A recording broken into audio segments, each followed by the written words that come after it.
power and the authority of the mighty God. When Jesus rose to his feet and he rebuked the wind and the seas gave a great calm, this was a testimony to the one who had created the winds and the sea. But the men marveled, saying, what manner of man is this, that even the winds and the sea obey him? In Mark 1:27, the religious leaders who had spent most of their lives in detailed study of the Scriptures, this is what they observed in Jesus. And they were all amazed, insomuch that they questioned among themselves, saying, what thing is this? What new doctrine is this? For with authority commandeth he even the unclean spirits, they do obey him. After the resurrection of Lazarus, toward the end of Jesus' earthly ministry, this is the final estimation of Jesus and what he had been doing amongst the people. Then gathered the chief priests and the Pharisees, and they gathered a council and said, what do we? For this man doeth many miracles. They were saying, what can we do? Question mark. What is the sum total of what they have to say? They were saying, we cannot stop him. We cannot capture him. We cannot trick or trap him in his words and his teaching. Jesus, he raises the dead at will. For as the Father raises up the dead and quickened them, even so the Son quicketh whom he will. For as the Father hath given life in himself, so hath he given to the Son to have life in himself. The Son is self-existent as the Father. He has life in himself. And the Son gives it to whoever he pleases. No man taketh his life from me, but I lay it down of myself. I have power to lay it down, and I have power to take it up again. This is the commandment I received from my Father. Amen. Now, we have three accounts of Jesus raising people from the dead. Jairus' daughter, the widow of Nain, and Lazarus. Now, all three of these are miracles of raising from the dead. Now, in themselves, they do testify to the fact that Jesus had the power to raise to life. But actually, that was not really, even though this does authenticate and shows valid Christ's deity, Christ was moved in these three incidents. He was really moved out of compassion. If you'll study these incidents, Jesus really acted for compassion on these people that prompted him to raise them from the dead. He was really not trying to show his deity. That was just kind of like a byproduct. But he was really touched by the situations and really showed himself to be a God who cared and felt for his people. Amen. These three resurrections are demonstrations of his mighty power to raise the dead. But they really point to the great compassion that Jesus, the mighty God, felt for people. Now, there are two resurrections that are significantly show Christ's power as a mighty God.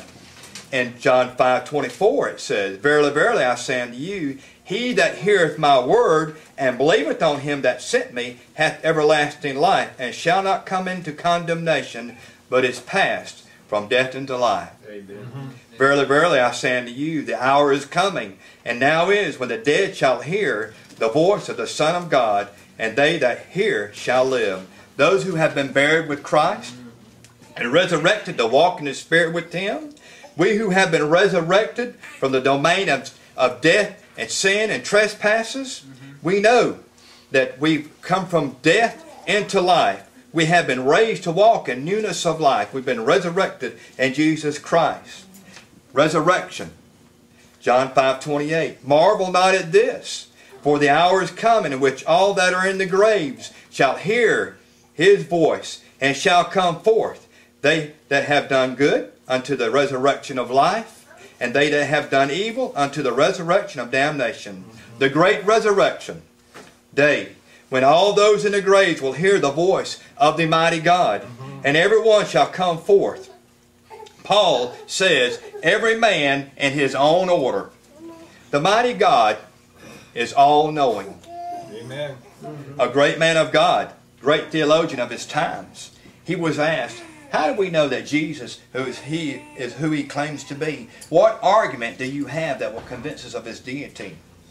Seeking to avoid striving about words with the gainsayers, he merely points into this text and says, who but God can forgive sins?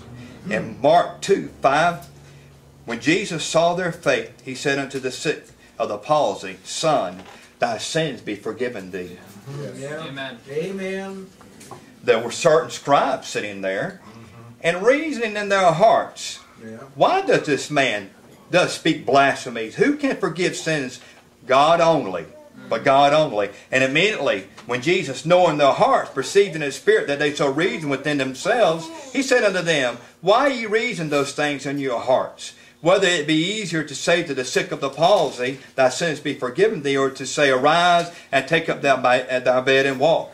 But that ye may know that the Son of Man hath power on earth to forgive sins, Yes. he said to the sick of the palsy, I say unto thee, arise and take up thy bed and go thy way. Amen. Jesus said to the Pharisees in Luke 16:15, ye are they which seek to justify yourselves before men. God knoweth your hearts.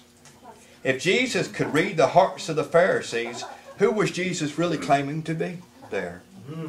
Jesus knew the thoughts of the 12 Yeah. all the time. An example of this is in Matthew 16:7. It was after the feeding of the 4,000. Jesus and the disciples departed, and they were crossing back over from the coast of Malagna. When they had entered the area of the Pharisees and Sadducees, they came tempting, desiring Jesus to show them a sign from heaven. Jesus told the disciples, beware of the leaven of the Pharisees. The disciples forgot to bring bread with them, and they reasoned among themselves, saying, it is because we have taken no bread. Which Jesus perceived, and he said unto them, O ye little faith, why reason among yourselves, because ye have brought no bread? For lo, he that formeth the mountains, and created the wind, and declareth unto man what is his thought, that maketh the morning darkness, and treadeth upon the high places of the earth. The Lord, the God of hosts, is his name. Amos 4:13. Yeah. Amen. In Matthew 12, there was brought unto him one possessed of a devil. He was blind and dumb, and he healed him, insomuch that the blind and the dumb both spake and saw. And after the people were amazed, and said, is this not the son of David? And when the Pharisees heard it, they said, this fellow does not cast out devils, but by Beelzebub, the prince of the devils. And Jesus knew their hearts, and said unto them, and every city or house divided against itself shall not stand. Amen. The power of searching the heart and knowing the thoughts of the people belong to God. Yeah. And the Jews marveled, saying, how knoweth this man letters, having never learned? The religious leaders had spent all of their lives learning the details of the law, and then spent a great portion of their lives following after teachers, learning the skill of interpreting the oral tradition. But these men were astounded that Jesus is quite thoroughly versed in all the law, and he's able to make applications that exceed their understanding. Yeah. Yeah. The scriptures are full of Jesus knowing. Yes. There wasn't ever one thing that caught Jesus by surprise. He even knew that one of the 12 he had chosen was a devil, in order that the scriptures might be fulfilled. Jesus answered him, have not I chosen you 12, and one of you is a devil? Jesus, knowing that the Father had given all things into his hand, and that he was come from God and went to God, even if Jesus was merely a human teacher or prophet, this next act would have been remarkable in itself. And you remember what he did. But knowing this, his real identity and his willingness to go to the uttermost extreme, to the